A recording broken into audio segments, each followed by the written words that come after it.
Par notre force créatrice, nous participons à la création incessante d'un monde qui non seulement ne produit rien mais engendre un grand gaspillage et une pollution ingérable.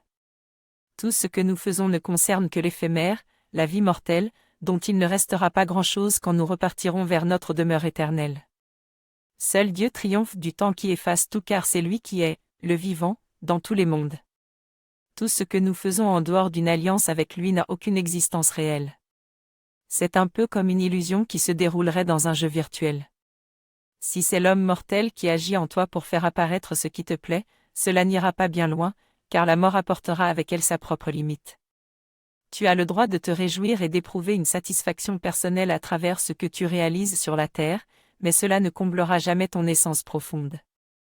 Par contre, si tu te relis à un monde plus grand et que tu le laisses se mettre en mouvement à travers toi, tu donnes un caractère illimité à ce que tu fais. Cela traversera le temps et deviendra beaucoup plus grand que tout ce que tu peux imaginer. Tu pourras goûter et participer à des mondes que tu n'aurais pas pu connaître en œuvrant seulement dans ton petit monde limité et enfermé. Même un tout petit acte accompli pour Dieu vaut plus que toutes les splendeurs que tu peux faire apparaître sur la terre à partir de ton petit désir personnel. Étudier est une nécessité, non pas pour se cultiver, mais pour former en nous des corps subtils de compréhension, d'intelligence vivante et de sagesse. Le savoir qui est recherché, c'est le savoir vivant qui nourrit et apporte la plénitude, comme le pain, c'est le savoir qui éclaire et libère de l'illusion. Par l'étude des textes sacrés, nous nous approchons de notre être véritable, nous permettons à notre identité réelle de prendre place dans notre vie et d'éclairer nos actions pour orienter notre destinée dans ce qui est bon pour nous. Étudier, c'est communier avec Dieu, c'est une expérience intime et profonde. C'est expérimenter la lumière, la goûter et lui offrir un corps qui devient un corps dans notre corps et dans celui de l'humanité et de la terre. Le corps de compréhension acquis par l'étude des écrits sacrés nourrit et fortifie la conscience. Les psaumes des archanges sont un trésor de lumière. Ils ont été donnés à l'humanité pour faire apparaître Dieu à travers la sagesse qu'ils transmettent. Il ne suffit pas de les lire d'une façon mécanique, car alors on passe à côté du trésor. En les étudiant on se les incorpore, ce qui met en marche une transformation intégrale pour redevenir ce que nous sommes à l'origine, des sages. Nous sommes tous appelés à faire naître et grandir en nous un autre corps, un corps de lumière, un corps subtil et immortel. La lumière est essentiellement une expérience intérieure. Lorsqu'elle apparaît, elle éclaire tout, elle donne une âme à tout, elle libère, elle réconcilie, elle apporte l'abondance, la profusion, l'expansion.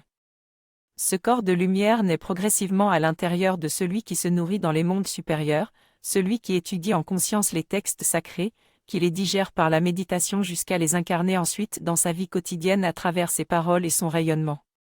Celui qui est passif, qui se laisse toujours porter par le mouvement à la mode, qui s'approche de la sagesse pour être rassuré et flatté par elle, pour bien paraître dans le monde des apparences, celui-là n'ira pas loin.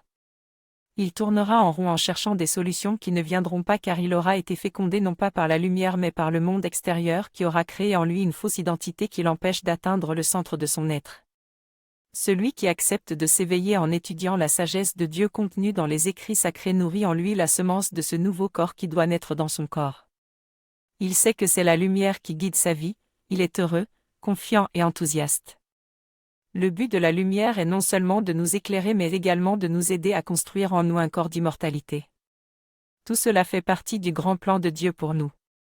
Pour éveiller la conscience de l'âme immortelle, il faut savoir ce qu'est l'âme et connaître les lois qui la gouvernent.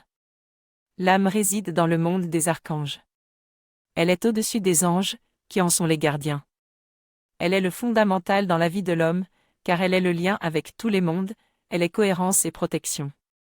Elle sauvegarde la mémoire de tout ce qui est acquis. C'est elle qui individualise et concentre l'information relative à l'individu afin qu'elle ne s'éparpille pas dans l'océan cosmique. L'homme vit dans une famille d'âmes et même dans des familles. Ce sont les mondes des égrégores, des génies et des esprits, qui sont des intelligences, des mémoires et des forces agissantes. À l'origine, l'âme est au-dessus de ces mondes, mais lorsqu'elle s'incorpore, elle tombe sous leur influence et se trouve liée à des familles et des cercles d'influence. Pour vivre avec son âme, il faut connaître et maîtriser ces mondes intermédiaires qui unissent le ciel de l'esprit universel et la terre du corps particulier. Pour cela, il faut connaître et apprendre à vivre consciemment avec les 4 corps subtils dont nous sommes composés, les corps de terre, d'eau, d'air et de feu. L'âme ne s'approchera de nous qu'à travers des égrégores, des génies et des esprits qui sont reliés avec les anges, et avec des corps subtils purifiés et devenus conscients et agissants. Nous nous croyons cultivés et savants parce que nous avons développé une technologie impressionnante. Pourtant, nos sens subtils, qui pourraient nous donner une vision juste et plus globale de la réalité, sont à peine embryonnaires. Nous regardons le monde uniquement à travers nos sens physiques, nous limitant à ne connaître que la superficie des choses. Ce que nous voyons du monde n'est que la manifestation visible d'une vie subtile emplie de merveilles. Cette vie subtile est partout, en nous et autour de nous, et c'est par nos sens subtils que nous y avons accès.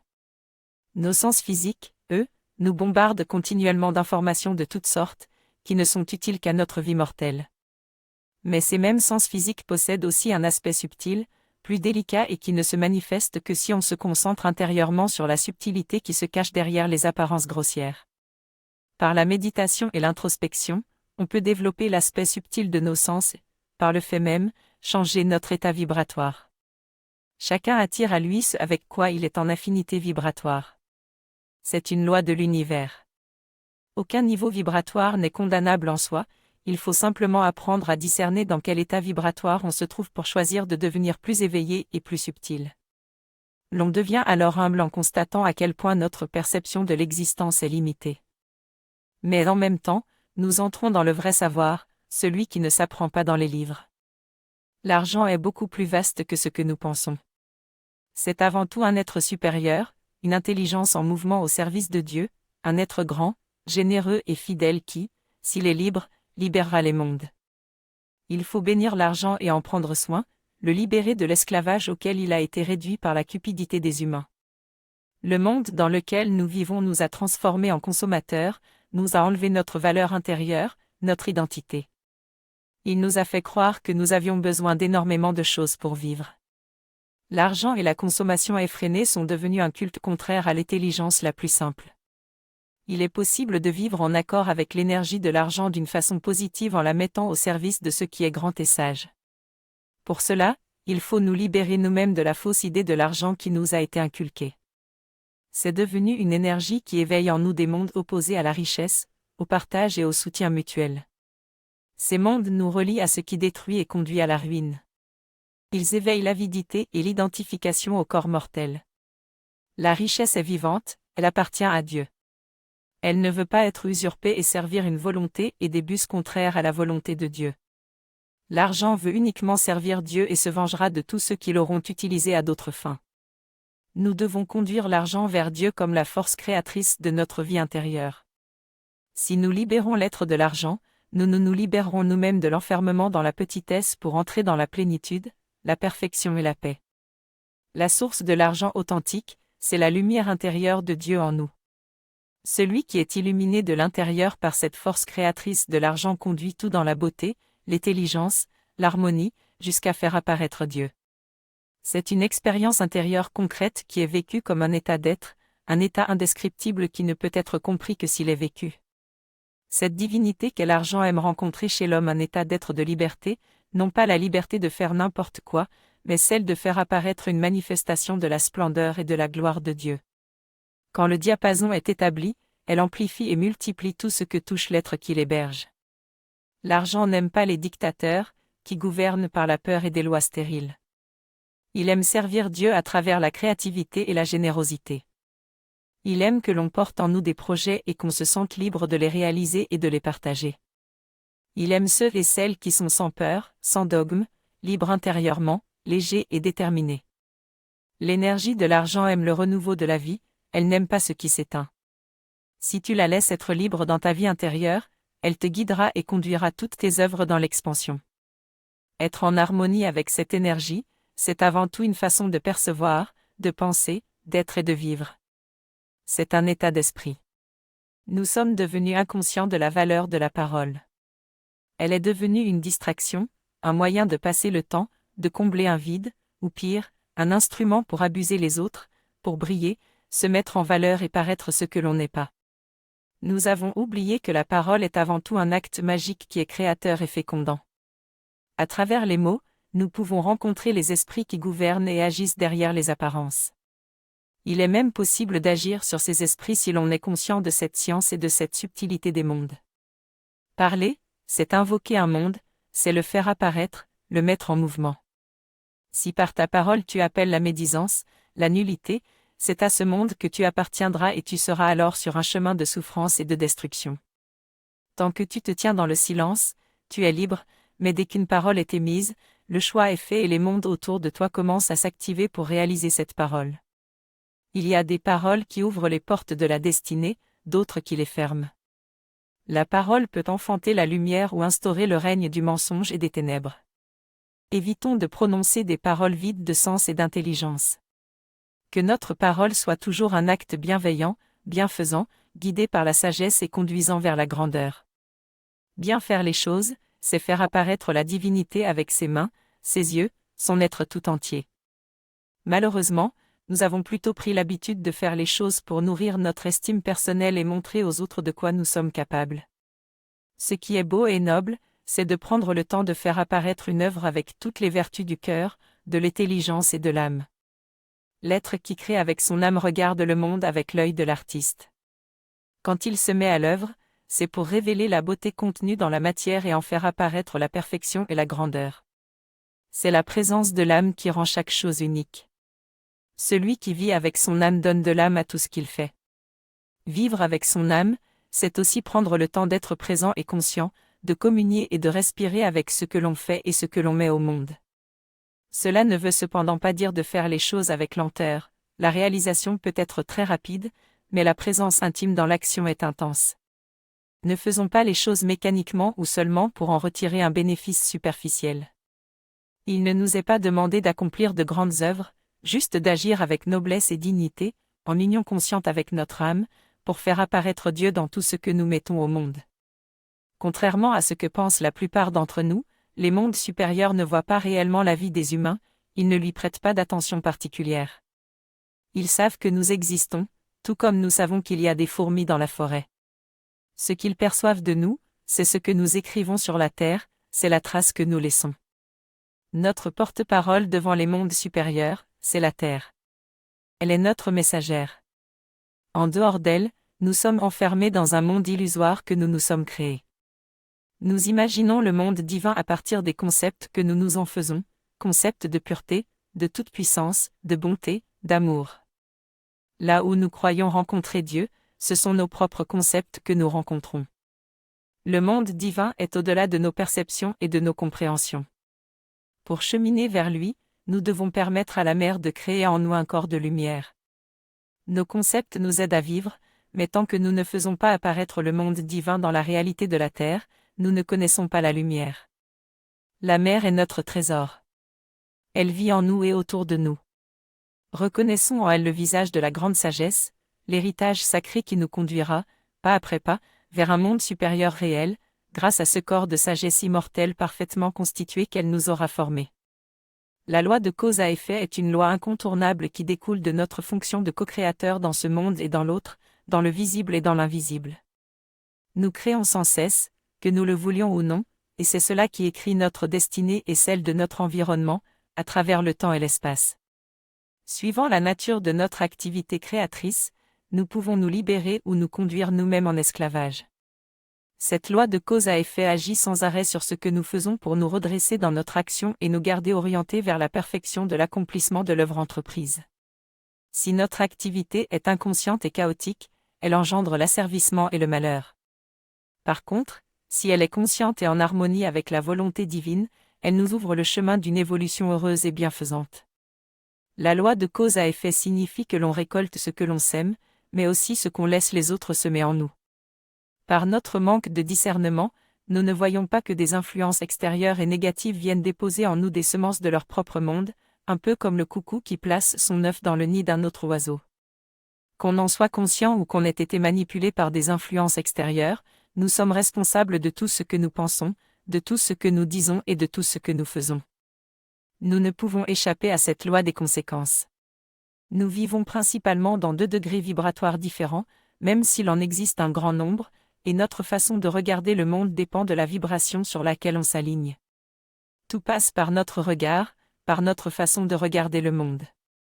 Ou bien nous nous tenons dans la vibration qui ne regarde que le côté matériel de la vie et des choses, ou bien nous savons percevoir la présence de Dieu dans tout ce que nous rencontrons. Celui qui ne regarde que le côté matériel appelle en lui l'esprit du désir de vivre dans un corps, de jouir de cette vie du corps. Il est dans l'instinct primaire de survie. Celui qui est plutôt porté à regarder l'énergie qui anime le corps, l'aspect subtil, va appeler l'esprit de la souplesse, qui lui permettra de danser dans le monde en évitant certains pièges grossiers. La véritable initiation est cachée dans la façon dont nous regardons le monde. On peut changer notre destinée simplement en changeant notre regard sur ce qui nous entoure. Si tu éveilles le juste regard, tu verras s'ouvrir devant toi des opportunités. Les êtres invisibles qui t'entourent, voyant que tu portes en toi une vision digne, mettront en place pour toi des énergies positives, afin que la vision que tu cultives devienne un état de conscience, une illumination intérieure, une force créatrice. Tu invites en toi la semence qui correspond à ta façon de voir. C'est ainsi que tu crées des liens et que tu tisses des alliances qui écrivent ta vie d'aujourd'hui et de demain. Nous sommes co-créateurs, mais nous ne créons pas les mondes, ils existent de toute éternité, il y a le monde de la lumière et le monde des ténèbres. Nous pouvons uniquement choisir notre orientation par notre pensée, notre parole et notre capacité d'agir. Derrière ces trois organes en nous existent et se manifestent des mondes et des univers qui se servent de nous comme d'un instrument. Notre plus grande erreur est de faire comme si ces mondes subtils n'existaient pas, ou qu'ils n'avaient aucune conséquence sur nos vies. Au fil du temps et de notre éducation, nous nous sommes de nous-mêmes détachés de la réalité de ces mondes subtils en nous. Nous ne voyons plus le lien qui unit nos pensées, nos paroles et nos sentiments avec la réalité de notre moi mortel. Nous ne voyons pas que ce que nous pensons, ressentons ou disons a un impact direct sur notre vie quotidienne et sur notre environnement. Nous devons nous reconnecter à la réalité subtile de notre être et de la vie. Nous devons faire l'effort de comprendre qu'une pensée ou un sentiment peuvent être comme une gifle physique et que si nous nous permettons de donner des gifles à tort et à travers, il y aura des conséquences fâcheuses. Nous devons prendre grand soin de contrôler ce don merveilleux de la pensée que nous avons reçu de l'intelligence divine. Nous devons l'utiliser pour atteindre l'illumination intérieure, mais aussi pour le bien des règnes inférieurs, qui sont indissociablement liés à notre destinée. Pour nous qui vivons dans un corps matériel, les mondes de la pensée, des sentiments et de la volonté nous sont invisibles et peuvent nous paraître abstraits, mais ils ne le sont pas pour tout le monde. Certaines intelligences connaissent le pouvoir créateur de notre pensée et de notre vie intérieure. Pour elles, ce pouvoir est aussi réel que peut l'être un arbre ou un animal pour nous. Elles savent s'en emparer pour nous diriger en fonction de leurs intérêts, comme nous le faisons avec les règnes qui nous sont inférieurs. Si nous sommes inconscients de cette puissance que nous détenons à travers les mondes de la pensée, des sentiments et de la volonté qui vivent en nous, nous sommes à leur merci. Si tout ce qui est de nature subtile est invisible et inexistant pour nous, l'instrument de haute précision que nous sommes n'est plus entre les mains des mondes supérieurs et ce n'est plus une destinée de lumière qui s'écrit sur la terre à travers nous. Si nous n'accordons de la valeur qu'à l'apparence extérieure, qu'à ce que nous voyons avec nos yeux physiques, nous nous enfermons nous-mêmes dans un monde d'illusions qui ne tient pas compte de la grande réalité universelle. Il est impératif de nous ressaisir et de reprendre notre place dans l'alliance de la lumière pour rétablir l'équilibre du monde et maintenir ouvert un autre chemin, un chemin de richesse et d'abondance pour tous. Nous sommes tous à la recherche de notre identité, de ce qui fait de nous un être unique. C'est un besoin fondamental qui a été mis en nous pour nous guider vers notre être vrai. Nous voudrions chercher la réponse dans des mondes supérieurs, mais en fait, nous avons tout au plus accès à des mondes intermédiaires abstraits emplis de pièges et d'illusions. Pour nous connaître véritablement, il faut plutôt chercher à découvrir avec quoi notre être résonne dans la vie quotidienne. Ce sont nos actes qui montrent qui nous sommes et ce que nous portons réellement en nous. Pour te connaître, regarde ce que tu fais apparaître dans le concret et ce que tu mets en pratique des leçons que la vie t'enseigne. La sphère de ta volonté est en déséquilibre si tu cherches toujours à avoir raison, à être au-dessus des autres. Si, au contraire, tu offres toujours aux autres les possibilités de s'épanouir dans ce qu'ils portent en eux, c'est que ta volonté est forte et équilibrée. La sphère de tes sentiments est équilibrée si partout où tu passes tu apportes l'harmonie et la réconciliation plutôt que le mensonge et le désaccord. Si rien de ce que tu fais n'aboutit, c'est la sphère de ta pensée qui n'est pas en équilibre, elle n'est pas connectée avec ton être vrai. Pour rééquilibrer tous tes centres, observe-toi dans ce que tu fais, tu pourras rectifier ce qu'il faut pour éveiller ce qui est vrai et immortel en toi et dans ta vie. L'archange Uriel continue en disant que tous ceux qui placeront les évangiles esséniens dans leur maison en signe d'hommage au monde divin et d'alliance avec lui attireront la protection et le bonheur pour leur foyer.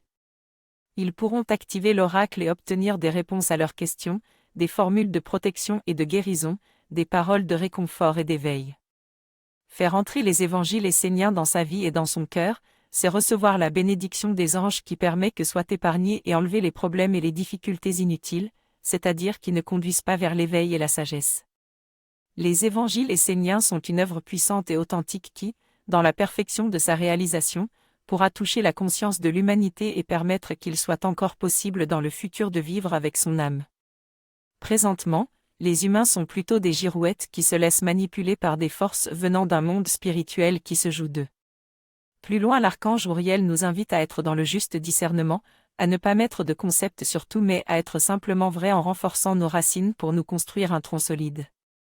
Quand nous parlons d'écologie, nous pensons uniquement à son aspect extérieur. Nous nous rendons compte maintenant que nous polluons notre environnement depuis des siècles.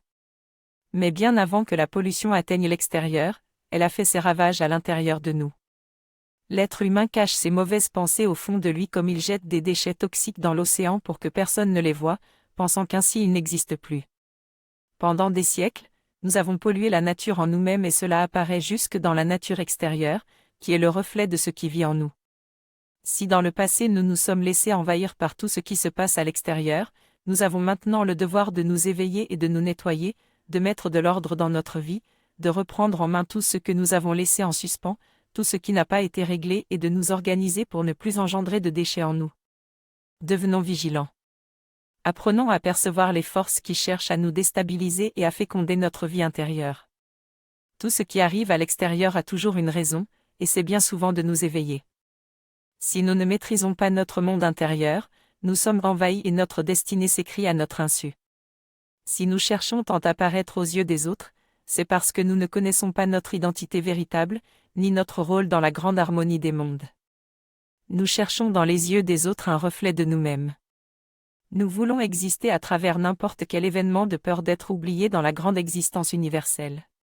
Nous avons peur de la non-existence. Ce qui est essentiel pour chacun, c'est de savoir qui l'on est et ce que l'on doit faire pour la victoire de l'intelligence divine à travers le monde manifesté. C'est toute une rééducation dans le vrai savoir pour nous former un corps dans le respect de notre origine divine et de toutes les créatures qui constituent notre environnement visible et invisible. Nous devons travailler sur nous pour nous nettoyer et nous rééduquer.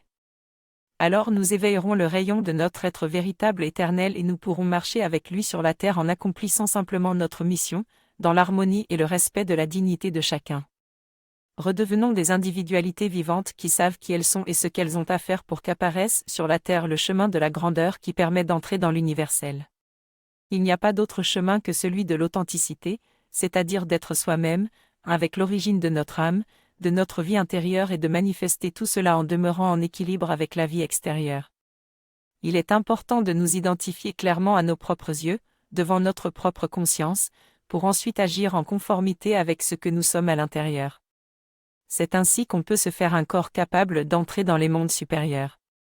Il faut pour cela retrouver notre fraîcheur intérieure, notre âme, afin de demeurer en permanence relié au monde divin, quelles que soient les circonstances extérieures. Celui qui est intimement relié à son moi authentique qui vient de la source n'est jamais dogmatique, il ne juge pas mais permet à chacun d'évoluer sans peur. Il est animé par l'amour et la sagesse sans frontières. Il ne dévoile pas sa vie intérieure de façon naïve mais il est capable d'être toujours vrai, en accord avec son être éternel dont il perçoit la présence en permanence. La grande source éternelle qui abreuve tous les mondes coule en chacun de nous. Pour la trouver et pouvoir s'y abreuver, il nous faut d'abord désencombrer notre espace intérieur.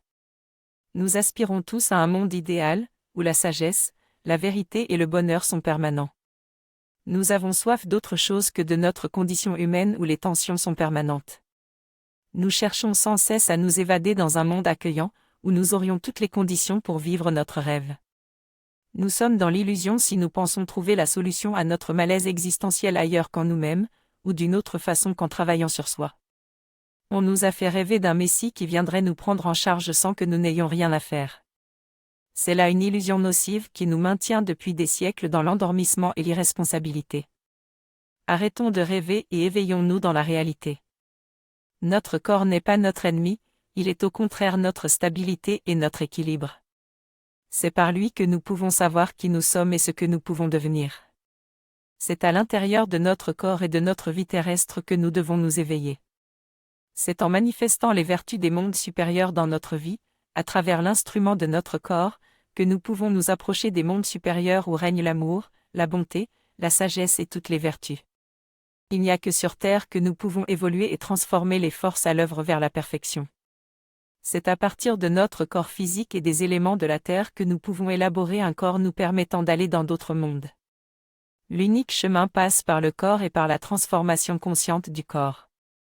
C'est dans cette vie terrestre et dans ce corps physique que nous devons nous construire un corps de sagesse et d'immortalité. Personne ne le fera à notre place. Nous sommes chacun l'unique responsable de ce travail.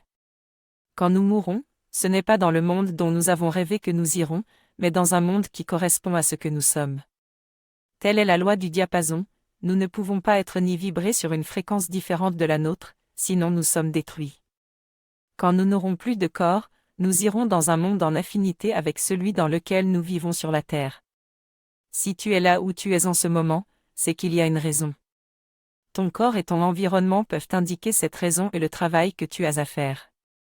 Ils sont la matière première que tu dois travailler pour éveiller en toi la force créatrice de ta lumière intérieure qui peut tout transformer et tout conduire vers la perfection. C'est cette force créatrice qui créera pour toi les bonnes conditions et les bonnes associations. Si tu en prends soin, la semence que tu déposes en ta terre intérieure grandira et fleurira, apportant fruits et bonheur. Mais n'attends pas que quelqu'un d'autre vienne mettre dans ta terre une semence que tu ne connais pas et qui te conduirait à coup sûr vers de grandes désillusions. Prends soin de nettoyer ton espace intérieur pour y mettre de nouvelles semences, de nouvelles écritures qui vont agir dans ta vie. Seul ce qui touche la terre et l'ensemence d'une graine vivante peut entrer dans l'éternité. La réincarnation fait partie des lois qui gouvernent la destinée des êtres. L'idée que s'en font les humains est une idée fausse, qui correspond plus à leur désir qu'à la réalité. C'est réconfortant de croire qu'on aura une seconde chance, ou qu'on pourra terminer dans une autre vie ce que nous n'avons pas su mener à terme dans celle-ci. La loi de la réincarnation est beaucoup plus complexe que cette vision simpliste qui nous porte à remettre à une vie ultérieure l'inévitable travail sur soi qu'exige l'incarnation dans la matière. Penser reprendre dans une autre vie ce qu'on n'a pas réussi dans celle-ci correspond à la vision d'une jeune âme sans expérience. L'âme sage sait que l'on se construit essentiellement à partir de ce qu'on fait dans la vie présente et dans ce corps. C'est à partir de l'empreinte que nous laissons par notre activité sur la Terre que s'élabore notre nouveau corps. C'est à travers le présent corps de manifestation qu'on éveille la conscience immortelle, qui permet de recréer un corps qui manifestera l'énergie de cette conscience jusque dans la réalité de la vie terrestre. Tout ce que nous faisons dans notre vie fait partie de la réincarnation. Ainsi, en ce moment même, nous sommes en train d'enfanter un futur corps. Mais que sera ce corps ? Sera-t-il le fruit d'une conscience supérieure et d'une expérience vécue ? Ou, comme pour la majorité, juste animé par une vision abstraite, à l'image de quelqu'un qui regarde un film et qui oublie tout quand l'écran s'éteint ? Accomplir sa destinée, c'est être un arbre qui donne des fruits. Pour donner des fruits, il faut avant tout savoir qui l'on est et ce qu'on est venu faire dans cette incarnation. Celui qui ne connaît pas sa mission ne connaît pas son être véritable et passe à côté de sa destinée. Il n'est qu'une partie de lui-même, il vit uniquement dans ses racines, sans rien comprendre de la globalité et de la grandeur de ce qu'il est. Celui qui vit uniquement dans les racines de son être regardera le monde avec une vision limitée, négative et pessimiste car il est enfermé. Celui qui vit dans les branches aura une vision plus subtile, plus large, moins sectaire. Il percevra qu'il y a une intelligence supérieure qui appelle tous les êtres nés de la terre à grandir et à fleurir vers elle. Le monde des racines est important. C'est un monde de concentration et de stabilité. Il doit être concret et clair pour porter toute la structure qui naît de lui. Mais la lumière ne s'intéresse pas réellement au monde des racines, elle aime les fruits qui apparaissent à la cime de l'arbre. Elle aime l'expansion de la vie intérieure qui s'offre en nourriture pour réjouir une multitude d'êtres. Pour connaître le monde supérieur, il faut sortir des racines et commencer à s'élancer vers le haut en adoptant une nouvelle vision et un nouvel état d'être. Le but ultime de la vie ici-bas est de produire des fruits à mettre dans le panier de Dieu. Nous avons été éduqués à attendre béatement une intervention supérieure pour régler nos problèmes ou nous apporter de meilleures conditions de vie. Pendant des siècles, nous avons abandonné la responsabilité de notre propre vie et avons accepté de nous plier à une volonté extérieure, croyant que c'était le prix à payer pour être sauvés. Mais maintenant nous savons, le monde de demain se construit jour après jour à travers notre vie terrestre et le corps de manifestation qui est le nôtre. Ce corps est un instrument parfait qui nous permet de faire une œuvre intelligente et constructrice, mais on peut également l'avilir et le rendre complètement inutile. Nous devons nous concentrer sur ce bien précieux qu'est notre corps et le maintenir dans le courant de la vie et de la lumière immortelle. Il faut surtout éviter de l'emmener dans des mondes abstraits et utopiques. La lumière supérieure ne peut exister sur la Terre que s'il y a un réceptacle pour l'accueillir. Ce réceptacle, c'est le corps, c'est par lui que la lumière peut agir sur la Terre et construire un futur lumineux. Quand tu perds le corps, tu repars dans des éthers où tu ne peux plus construire. Tu vis alors simplement avec ce que tu as mis au monde, sans évolution possible si tu n'as pas construit à l'intérieur de ce corps un corps lumineux, capable de voyager dans tous les mondes. Tout ce que nous faisons avec notre corps devient notre futur et notre destinée. C'est notre choix. Devant le triste état actuel de notre monde, les humains mettent bien souvent en cause les mondes invisibles en disant qu'ils ne nous comprennent pas, qu'ils ne nous aident pas ou ne nous protègent pas. On voudrait être pris en charge et que nos problèmes soient résolus pour que nous puissions continuer à vivre dans un monde meilleur, sans nous remettre en question. Mais les seuls responsables du chaos dans lequel se trouve l'humanité aujourd'hui, ce sont les humains eux-mêmes. Dans notre étroitesse d'esprit, nous pensons que nous venons simplement de prendre un corps maintenant, et donc que nous ne sommes pas responsables de ce qui a été mis en place dans le passé. Nous continuons même à élire des dirigeants sans valeur morale qui cherchent à conduire l'humanité et la Terre vers la déchéance. En réalité, l'humanité n'existe qu'à travers quelques individus qui reviennent sans cesse, reprennent un corps et œuvrent pour le bien ou pour l'asservissement. Ce que nous vivons et récoltons dans le monde d'aujourd'hui, ce sont les fruits de ce que nous avons jadis semé par nos pensées, nos désirs et nos actes. Nous avons tous été vivants et agissant dans ce que nous appelons le passé et nous avons participé à construire ce présent qui nous fait peur. C'est donc à nous tous, collectivement et individuellement, de nous reprendre en main et de tout changer. Nous avons naturellement tendance à porter notre attention sur ce qui ne va pas, espérant y trouver ainsi une solution. Il est évident qu'analyser nos erreurs est un bon moyen de ne pas les répéter. Mais quand nos contrariétés et nos déboires occupent en permanence notre pensée, cela devient maladif. Si tu choisis de revoir en esprit une situation qui t'a marqué ou traumatisé, ne te complais pas dans les émotions négatives que tu y as vécues. Essaie de regarder l'événement comme s'il ne s'agissait pas de toi mais d'un problème externe à résoudre. Sois un observateur neutre. Quand tu te plains et que tu dénonces les choses qui ne te plaisent pas, comme pour chercher des alliés à ta cause, tu te trouves en réalité à donner de la valeur à cela même que tu dénonces, tu lui donnes de la force et du pouvoir et tu le places dans la victoire. Tous les anti-ceci ou cela, qui pensent sincèrement militer pour une cause juste, ne font en fait que nourrir ce qu'ils dénoncent. La vie sur Terre est un cheminement de l'imperfection à la perfection. L'imperfection fait partie de l'humus de la Terre et la perfection est le résultat du cheminement de la semence qui s'élance vers le ciel, à partir de l'humus jusqu'aux fruits savoureux. Concentre-toi sur ce que tu veux, sur le bien, le beau, le subtil et c'est cela qui deviendra le moteur de ta vie. Qu'est-ce que ce corps qui peut être élaboré à l'intérieur du corps ? C'est une structure subtile mais tout à fait concrète qui, quoi qu'il arrive, demeure stable et inébranlable. Comment faire pour se constituer ainsi un corps de sagesse et d'immortalité à l'intérieur de soi ? C'est d'abord par les racines, par les profondeurs qu'un corps s'élabore pour pouvoir ensuite s'élancer vers les hautes sphères. Ce corps de sagesse est un corps subtil, issu d'un état intérieur de conscience et de volonté, qui est mis en action à partir de l'être intérieur et qui étend ses racines jusque dans le corps physique. Le corps physique est important car il permet d'enraciner la volonté dans le concret pour faire apparaître l'habitude à travers la répétition du geste juste. Par exemple, un corps de méditation peut naître peu à peu chez le méditant qui, jour après jour, pratique à demeurer dans un état d'observation neutre, consciente et imperturbable. La clé est de demeurer dans un corps stable, animé d'un rythme particulier qui fait apparaître une discipline, une habitude et une façon d'être vécue intensément.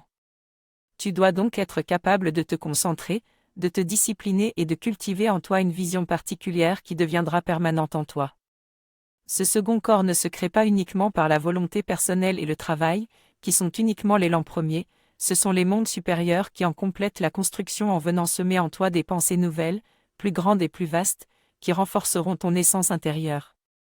Dans l'état actuel de notre monde, nous aspirons tous au changement, au renouveau, nous voudrions vivre autrement car nous voyons bien que le chemin collectif de l'humanité est maintenant dans une impasse. Ceux qui disent vouloir que le monde change mais qui restent attachés à leurs petites habitudes, à leur routine, à tout ce qui leur procure un certain confort, ne cherchent pas vraiment le changement et le renouveau. Ils veulent tout au plus un ajustement des conditions extérieures pour que leur vie soit un peu plus facile et qu'ils puissent se rendormir. Mais rien de grand n'a jamais été réalisé par des pleurnichards, des mécontents ou des beaux parleurs qui ne font que crier à l'injustice. Pour faire apparaître un nouveau monde et une nouvelle façon d'être au monde, nous ne devons pas nous contenter de rêver et d'attendre que le monde change comme par magie. Des êtres doivent se lever pour mettre en place les bases d'un renouveau. Le changement ne peut venir que par l'association d'humains responsables et convaincus, qui sont prêts à aller jusqu'au bout de ce qu'ils entreprennent.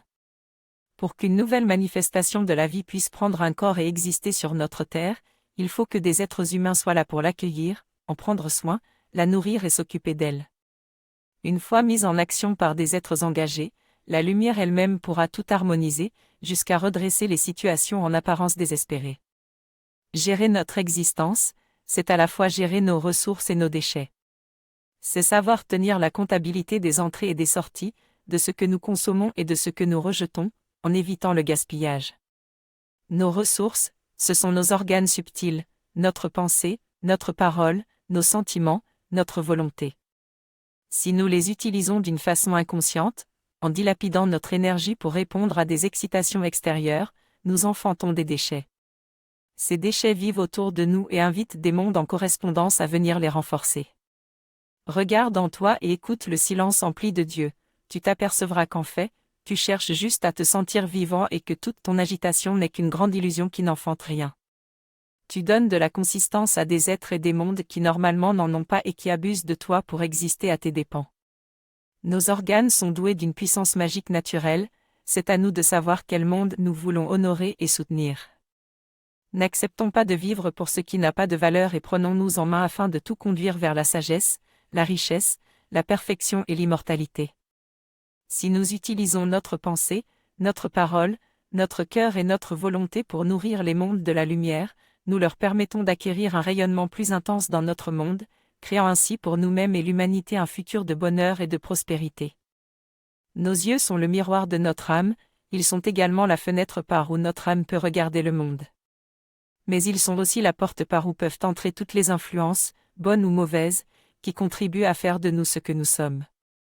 C'est le genre de regard que nous portons sur ce qui nous entoure qui définit notre monde personnel et qui contribue à construire le monde collectif. Si nous ne regardons qu'avec nos yeux humains, nous ne voyons que l'enveloppe des choses et des êtres, leurs coquilles, ce qui cache et protège le précieux. Mais nos yeux peuvent aussi nous donner accès à tout un monde de subtilité si nous savons regarder avec notre âme. Que nous en soyons conscients ou non, il y a tout un monde subtil, invisible mais réel, derrière tout ce avec quoi nous entrons en contact, et ce monde nous influence et nourrit en nous ce qui lui correspond. Le but de notre apprentissage terrestre est d'apprendre à percevoir Dieu en tout. Pour cela, il faut ouvrir en soi un espace neutre et pur pour l'accueillir. Quand Dieu devient présent à l'intérieur, c'est notre âme qui regarde par nos yeux, ne laissant pénétrer que des influences bénéfiques qui viendront nourrir en nous le divin. Ce qu'on appelle le monde divin est cette présence de Dieu à travers la hiérarchie des mondes, qui s'étend depuis l'univers des dieux, des archanges et des anges dans les mondes invisibles, jusqu'au règne de la mer, les hommes, les animaux, les végétaux et les minéraux. Cette hiérarchie préserve la mémoire de Dieu et sa parole à travers la religion éternelle qui permet de faire apparaître le divin dans tous les mondes, jusque dans les profondeurs de la terre. C'est un organe éternel dans le corps de l'univers, tout comme dans le corps de la terre et de l'humanité. C'est d'abord à la terre que Dieu parle car pour l'instant, le monde de l'homme tel que conçu par Dieu n'est pas encore né, il n'est qu'un potentiel en formation. C'est au futur de l'humanité que Dieu parle à travers les psaumes des archanges pour transmettre ses lois et faire apparaître la sagesse qui permettra d'éveiller le souvenir de la vision de Dieu dans le monde de l'homme. Les 7 règnes des minéraux, des végétaux, des animaux, des sages, des anges, des archanges et des dieux sont avec nous, formant un seul et unique corps en action pour faire naître un renouveau de Dieu dans l'humanité. Les psaumes des évangiles des archanges sont le grain sacré qui, lorsqu'il germera, marquera le début de la grande époque où les dieux de la lumière pourront de nouveau marcher sur la terre. En chacun de nous vivent tous les êtres et l'univers. Ainsi, en retrouvant en lui-même l'équilibre, chacun peut participer à l'ensemencement de la terre et de l'humanité par le monde divin.